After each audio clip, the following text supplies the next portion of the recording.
Welcome to the Raw Food Health Empowerment Podcast. We are talking today about Skinimalism. So I wrote a blog post talking about it, going into depth on it. And really the inspiration for this blog post was I kept seeing a lot of ads on Instagram for Manami and Nail Boo, and just looking at the innovation they have around nail care, because of course I grew up in a salon, and we had a nail technician there doing nails. So I was curious, and I'm looking at the stuff that they're doing, and was really skeptical on how healthy, the items were for the skin, because this stuff is going on your cuticles and getting, absorbed by the skin in your fingers. So I did a whole breakdown on the blog. If you are using Manami or Nail Boo, check it out, because one of them, and I won't tell you which one of them is highly toxic and highly dangerous, especially if you are a woman looking to have children. A lot of the chemicals that's in our environment right now around beauty affects reproduction, which I find quite interesting. So we really, like, if that's something you're interested in. I mean, me personally, I'm not interested in having children, but even if you're not interested in having children, getting cysts on your ovaries is not fun, right? It's so it's worth it to really make sure to audit your skincare routine and the items that you're using on your body to make sure that it's not causing any endocrine disruption, because it will be painful. You may need to do some things, engage with the medical system in a way that could create complications down the line. So I definitely encourage you to check out that blog. And this whole trend of Skinimalism is quite interesting to me, because I feel like I started it when I was born back in 1986. Because Ma, I was in the salon, like, and honestly, every time I think about it, I'm like, what is wrong with me? I really should have just shut up. Well, skimalism, and what you call it? There's another ism that you use sometimes. Minimalism. They go together. Okay.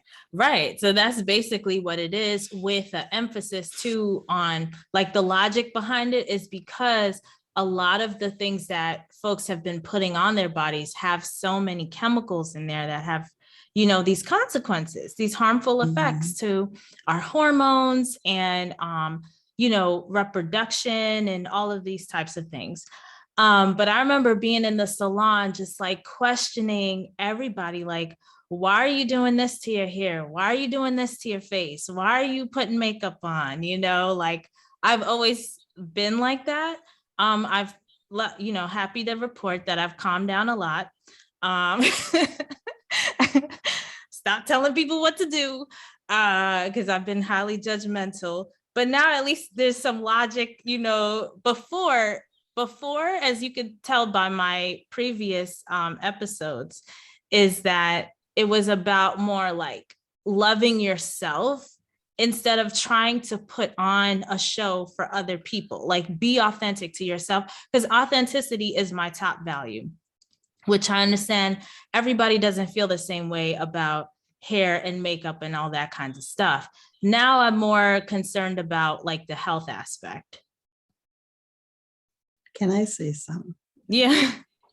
I remember having you in the salon with a very thick, healthy head of hair, and I was hot combing your hair one day. I did half of your hair hanging down, and the other half was up like this, because it's natural. And the comb touched you. And you said to me, I'm okay with my hair like this. And you got up on the chair. I don't know how well you remember. So from you were very young, I knew what I was in for. And I always wanted a little girl. Why couldn't I get a little girl like myself? But as we go longer, we mature. I too have matured. I too got wiser. I too reached a stage in my life where I look back doing the research over and over, because now I'm more into health than beauty, where I see a lot of things that even what I was doing in the shop was damaging to people and myself. Although I'll try to tell them it didn't make a difference to them because they want it. But I realized how wrong it was, because when you take a thing like hair dye, and we don't want to jump across the board, but yes, it affects fertility because it goes into your blood. It does something. Hair coloring does damage to the body. Just like nail polish. That's why I cut off all my nails. My nails are still growing strong. Well, let me tell you something about nails. They're good and they're bad. My nails, I had to get rid of them. Because it's a long story on another day. They're gone. Okay. A long story. These are my nails. A long story. Does it have to do with the work that you were doing with people? No, it has to do with me.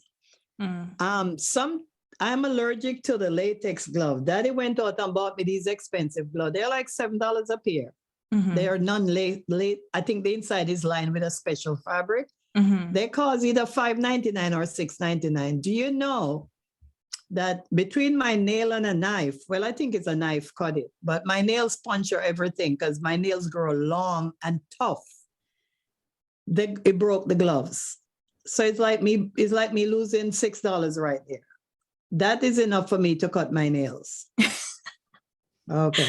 I see. Now we're on the budget conversation. I just changed my gloves because the gloves will puncture, especially if you use a blender and you wash it. My nails are damaging to me. My nails puncture me sometimes because I move fast and I do things fast. So I don't have to have long nails as long as they're sitting on my nail bed and they're nice and clean. And that's another thing too. It's very hard. You have to be so meticulous when you're handling food with long nails. That's another story for another day. Yes, I believe, well, actually, I can't quite remember, but I know like when we had our store in Chicago, folks have to go through a sanitation training and get a certificate before they can prepare food. And you know, they go through that type of stuff, how you should handle your nails, right? Hair needs to be covered, all of this stuff. You know, with the fashionistas, that's a problem because they want to show long hair, don't care, and all the things. But when you're making food for people, it does matter. So, but my nails just grow. Yours are beautiful, Sam, but I know you don't do too much cooking. You do mostly cold prep and stuff like that. Yeah. So. And I'm prepping for myself.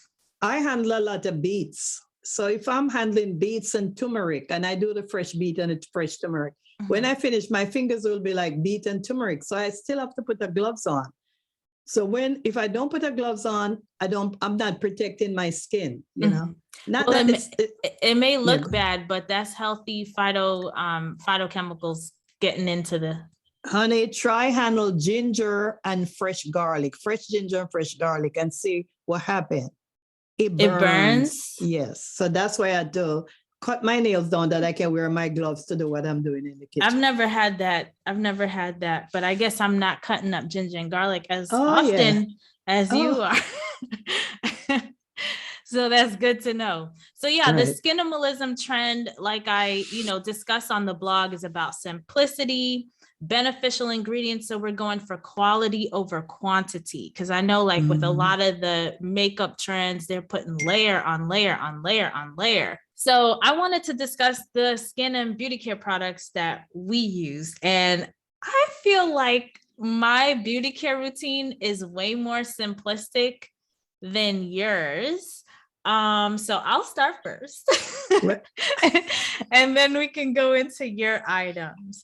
So go ahead. Basically so I work out in the morning and then I shower, and I usually rinse my face in the shower to just get the sweat off. But then I get out and I use, witch hazel, alcohol free. Is this one alcohol free? Normally yes, alcohol free. It says it used to have a bolder title, but this is what I use basically on my face after to just make sure there's no like sweat or dirt in the pores. And then on my body, like my favorite oil, which is so hard to find. I don't know what's going on with this company, but it smells like heaven. Peppermint and rosemary.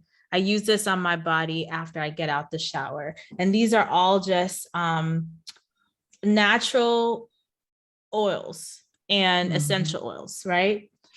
And then let's see, on my face has been really a learning lesson, just like my hair, because my face tends to be really oily. And if I put oils on, I get, pimples. Luckily, because I'm so melanated, it's not that easy to see, So I feel very, grateful for that.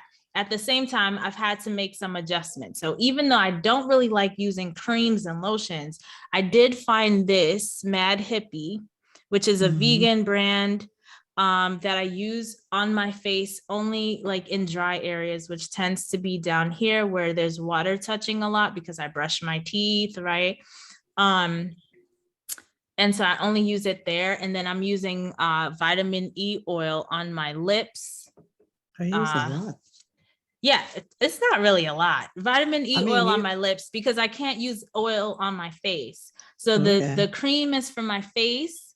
And then the vitamin E oil is for my lips when they get, and I don't use it every day. Like, as you can see now, I have nothing on my lips and I don't have anything on my face. The cream I use only when my face starts looking and feeling dry, which doesn't happen regularly because usually the witch hazel is feels hydrating, but sometimes, the water, like the shower water, even though we have a filter, we use an Aquasana filter, sometimes it can feel really dry. I guess after a certain point, it just needs to be re-moisturized. And then my final thing, says my morning care routine, is this that is going on my skin because it's going on my scalp around my hairline, but I use it to like smooth out my hairline before I put my headband on.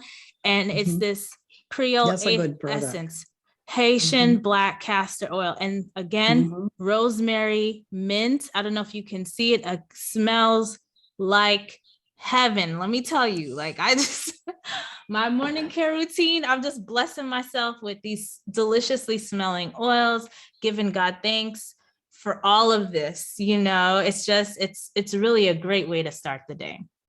So I'm curious, what are you using as your skincare? You don't want to know. Where should I start? On my face? I use tea tree oil to wash my face. I use warm water when I soap up my face and wash it. And I use very cold water to rinse my face, as cold as you can stand it. And I pat it dry. Sometimes I wet my towel and I use the towel to just exfoliate, because I don't have skin problem to begin with. I love my skin and I don't see anything wrong. I don't see any need for anything else on my skin. So I don't put nothing on my skin. Once in a blue moon, I might take a little coconut oil and put it on my face.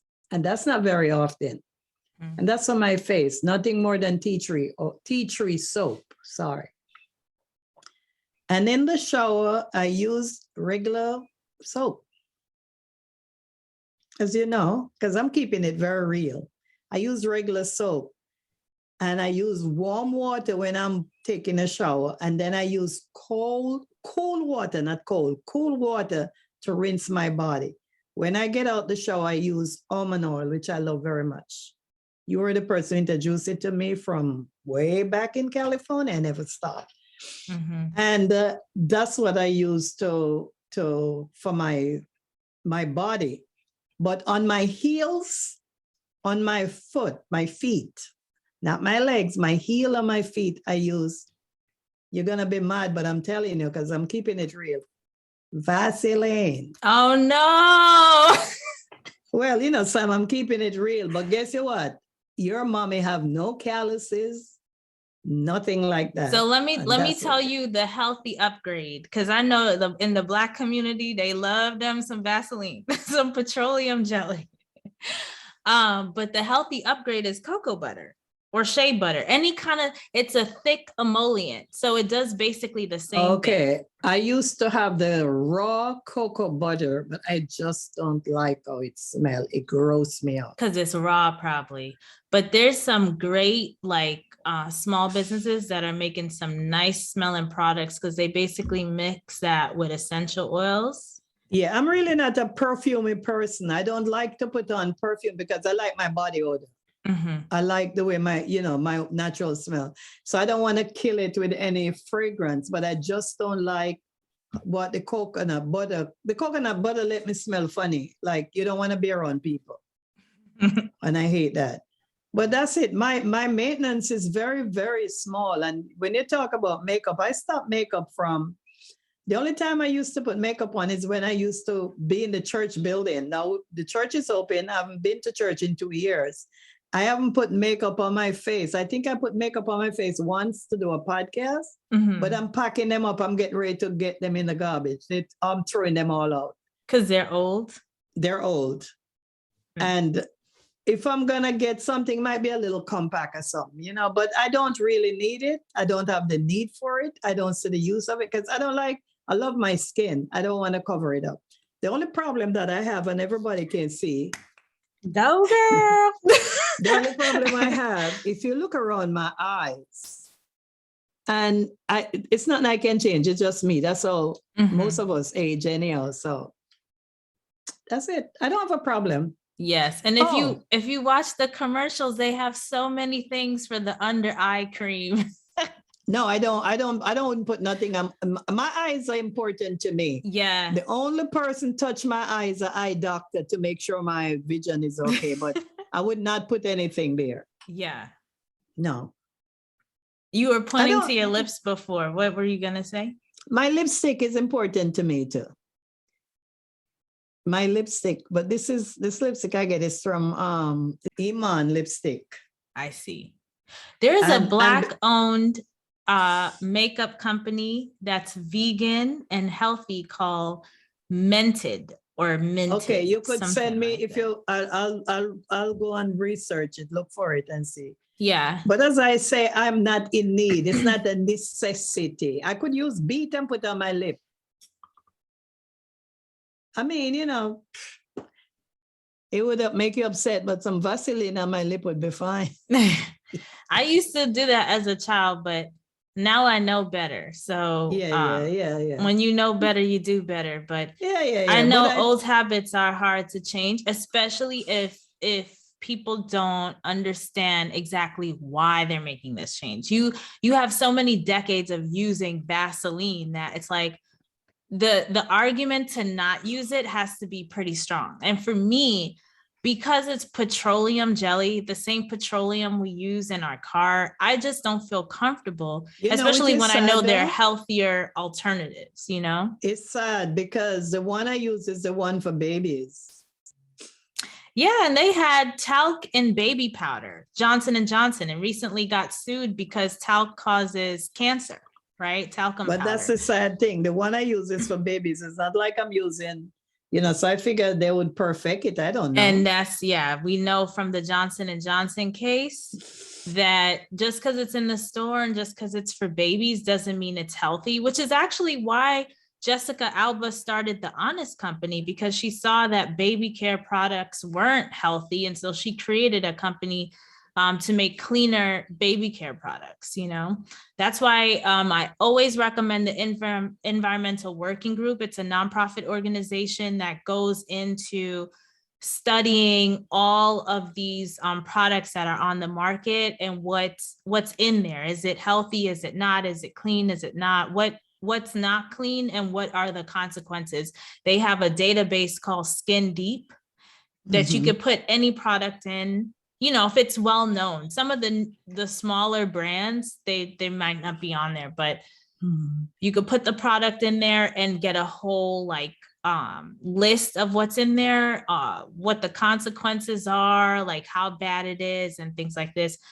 9 times out of 10, if you see fragrance on a product, it's not good. You know, Mm-hmm. it's Mm-hmm. irritating to the lungs. It's an endocrine disruptor, all this stuff. So I tend to stay away from that, but my stuff smells great because they use essential oils. And, you know, I'm a huge fan of essential oils because I love great smells. We don't have to sacrifice. That's the great thing. Yeah, I like great smell in the house, but I don't like to walk around with you know, to identify a smell other than my own. Mm-hmm, mm-hmm. Right. You know, so. Yeah, I see. Mm-hmm.